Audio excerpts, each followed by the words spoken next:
Hello everyone, good morning. তো আমি আবারও চলে এসেছি একটা সুন্দর নতুন ব্লগ নিয়ে। তো চলো আজকের এই মহালয়া স্পেশাল ব্লগটা শুরু করছি তাহলে। তো আজ ছিল মহালয়া, আর দেখো মহালয়ার দিনই আমাদের বাড়ি গেস্টও চলে এসেছে। আর ওরা গতকাল রাতেই এসেছিল, আমার হাজব্যান্ডেরই একজন খুব ক্লোজ জুনিয়র বা কাম কালিগ। তো ওরাই এসেছিল আগের দিন রাতে। তো দেখো এখানে এখন সকালবেলা উঠে জলখাবার তো হয়ে গেছে, এবার রান্নাবান্না বসিয়ে দিয়েছি।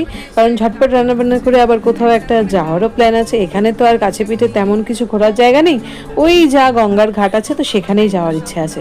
তো চলো, এখানে রান্না হচ্ছে আজকে চিকেন, এদিকে বসিয়েছি চাটনি, আর তার সাথে হয়েছিল তোমার ফুলকপি দিয়ে মাছের ঝোল। আর এই দেখো চিকেন তো আমার গেস্টই রান্না করছে, কারণ গতকাল রাতেও ওই রান্না করেছিল আর আজকেও ওই রান্না করছে। কারণ এত ভালো চিকেন রান্না করে যে আমরা আর ভরসা পেলাম না নিজেরা করা, তাই জন্য ওই করছে। তো এই যে এখানে ফুলকপি দিয়ে মাছের ঝোল আছে, সঙ্গে ছিল ডাল, আর এখানে বেগুনগুলো কেটে রেখেছিলাম, কিন্তু কপাল এতই খারাপ জানো না, তো কিন্তু বেগুনগুলো ওদেরকে খাওয়ার সময় ভেজে দিতেই ভুলে গেছি। তো চলো আমরা খেয়ে দিয়ে নিয়ে এই যে দেখো এখন রেস্ট করে বেরিয়ে গেছি একটুখানি ঘুরতে।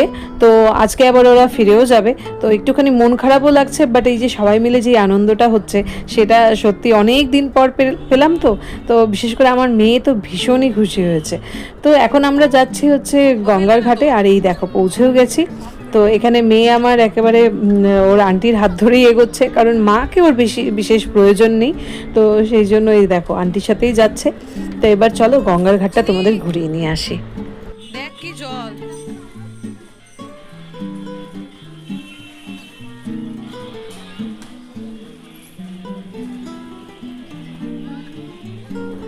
তো এই যে এটা হলো চরসরাটির গঙ্গার ঘাট। তো এখানে আজকে তর্পণ হয়েছিল না, তো সেই জন্য একটুখানি এই যে দেখছো এত কাদা বা এই যে একটুখানি নোংরা হয়েছে, কারণ কি মেলা বসেছিল। তো সকালে নর্মালি তর্পণ হয় এখানে, তো আমরা তো সকালে আসতে পারিনি, তাই জন্য বিকেলে এসেছি। আর এই দেখো বাচ্চাগুলো এখন বায়না ধরেছে কি আইসক্রিম খাবে। তো কি আর করা যাবে, এখানে তো আর তেমন কোনো ভালো আইসক্রিম পাওয়া যাবে না, বাট ওরা তো আর সেটা শুনবে না, ওরা এটাই খাবে। তো এই জন্য এই যে দেখো দুটোকে একটা আইসক্রিম কিনে দেওয়া হয়েছে। এখন নিয়েছে বটে, বাট খাওয়াটা দুজনেরই কমপ্লিট আর হয়নি। তো এই যে আমরা আবার এই সাইডটাতে এসে বসেছি, ভাবলাম একটুখানি এই দিকটায় বসে একটু গল্প করি, তারপর ফিরে যাব। তো দেখতে তো সত্যিই ভীষণ ভালো লাগছিল আর সময় কাটাতো, বাট সেদিন না বিভৎস গরম ছিল।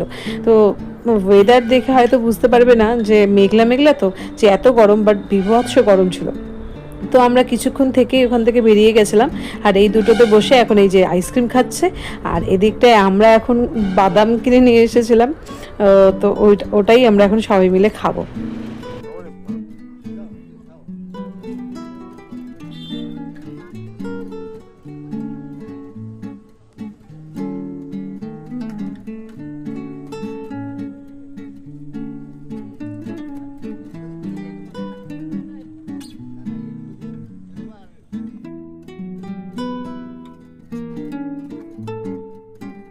বাদাম, কাঁচা বাদাম, বাদাম বাদাম বাবু, কাঁচা বাদাম। তো গঙ্গার ঘাট থেকে বেরিয়ে এই যে এখন আমরা যাচ্ছি কল্যাণীর দিকে, কারণ এখন আমরা ওই কয়েকটা প্যান্ডেল আছে যেগুলো, সেগুলো ওদেরকে একটুখানি ঘুরিয়ে নেব, কারণ ওরা তো চলে যাবে আর পুজো তো তার এখানে আসবে না, তাই ওদেরকে ভাবলাম একটুখানি ঘুরিয়ে নিয়ে যাই। তো আজ তো আবার আইটিআই এর ওপেনিং ছিল, আর দেখেছো তো এই জন্য এত ভিড়, এত মেলা বসে গেছে, মানে মহালয়া থেকে এখানে এমন অবস্থা হয়েছে যে পুজো শুরু হয়ে যায়। তো রাস্তাঘাট এতটাই জ্যাম যে আমরা আইটিআই এর ঠিক সামনের দিকটায় যেতেই পারলাম না, কারণ ওইদিকে গাড়িও ঢুকতে দিচ্ছে না, আর প্রচণ্ড ভিড়। তো সাইড থেকেই দেখালাম, আর ওরা বললো যে এই ভিড়ে নেমে আর প্যান্ডেল মানে দেখতে যাবে না, তো গাড়ি থেকেই দেখে নিয়েছে। তো এখনও তো লাইট মানে জ্বালায়নি, তো ওই জন্য অতটা ঠিক ভালো লাগছিল না, বাট লাইটগুলো যখন জ্বালবে ভীষণ সুন্দর লাগবে। তো আমরা ওখান থেকে বেরিয়ে এখন এসেছি রথতলায় ঠাকুর দেখবো বলে, আর ঠাকুর দেখবো ভুল বললাম, প্যান্ডেল দেখবো বলে। তো লাইটিংগুলো জ্বালিয়ে দিয়েছে আর একেবারে মনে হচ্ছে পুজোই শুরু হয়ে গেছে। তো এই যে এখন আমরা যাচ্ছি হচ্ছে রথতলায় পুজো দেখতে, আর এই দেখে দেখো রাস্তার মাঝামাঝি এমন গর্ত করে রেখে ব্যারিকেড করবে বলে, তো যদি না দেখে হাঁটো একেবারে পা ভেঙে যাবে।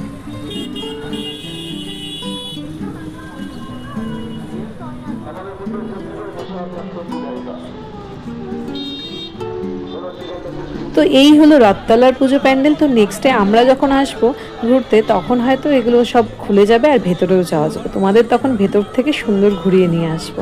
তো এখন আর ভেতরে যাচ্ছি না, কারণ একটু পরেই হয়তো গেটটা খুলে দেবে।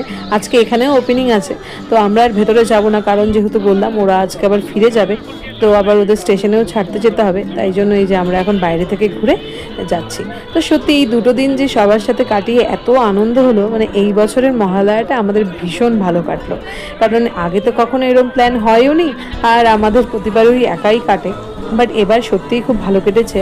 আর এতটা ভালো কাটার কারণ কি বলো তো, যে যাদের সাথে আনন্দটা করছো তারা যদি তোমার মতনই সেম মেন্টালিটির হয় আর এতটা ডাউন টু আর্থ হয়, তোমার অবশ্যই ভালো কাটবে। তো সত্যি নেক্সট টাইম অবশ্যই আবার এরম কিছু প্ল্যান করব, কারণ এরম গ্রুপ থাকলে সত্যি আর কিছু চাই না। তো এখন এসেছি এই যে কিছু পেট পুজো করতে, কারণ বাচ্চাগুলোর প্রচণ্ড খিদে পেয়েছে আর তার সাথে সাথে আমরাও কিছু খাবো। তো আমরা এখন চলে এসেছি এই যে পিৎজা খেতে, আর আমার মেয়ে খাবে বার্গার। জানি না ও কোথা থেকে এগুলো শিখে আসে, জেনে আসে, ও এখানে এসে বার্গারই খাবে।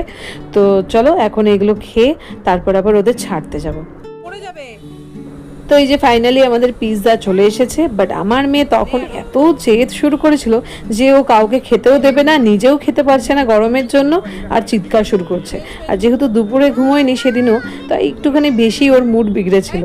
তো চলো এখন আমরা পেট পুজো করে এই যে বেরিয়ে গেছি, আর এসে স্টেশনে পৌঁছেও গেছি। বাট যেহেতু গেট পড়ে গেছে তাই আমরা স্টেশনের ভেতর দিকটায় আর গাড়িটা নিয়ে যেতে পারলাম না, ওদের রাস্তা থেকেই ছেড়ে দিলাম। তো মন তো ভীষণই খারাপ লাগছে, কারণ এই দুটো দিন এত ভালো কাটলো যে আবার একা হয়ে যাব ভেবে ভীষণ খারাপ লাগছে। বাট কি করা যাবে, সবাইকে তো সবার বাড়ি ফিরতেই হবে। তো নেক্সটে আবার কখনো এমন প্ল্যান হবে আর সবাই মিলে এমনই মজা করব। তো চলো আজকের এই ছোট্ট ভ্লগটা এখানেই শেষ করছি। দেখা হচ্ছে খুব তাড়াতাড়ি তোমাদের সাথে অন্য কোনো ভ্লগে। সবাই ভালো থেকো, সুস্থ থেকো, টাটা, বাই।